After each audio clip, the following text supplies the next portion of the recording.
વિઠ્ઠલભાઈ માયકવાળા ચાંદલામાં આવ્યા, લગ્ન લખાતા હતા ને ત્યાં તે જમવાનું. મેં કીધું જમી લો, તો કે હા જમી લો.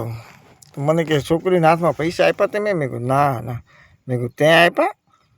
તો કે મારે થોડા દેવાના હોય, કે મારે એ કે 20 રૂપિયા આપ્યા. મેં કહેલા 20 રૂપિયાનું ખાવાનું આવે?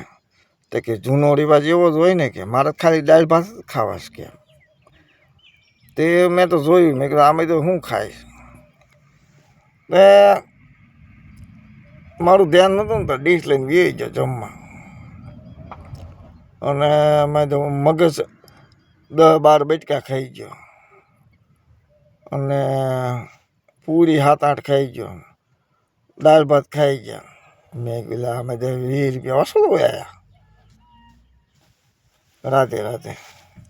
વિઠ્ઠલભાઈ માયકવાળા, હા બહુ ખાય.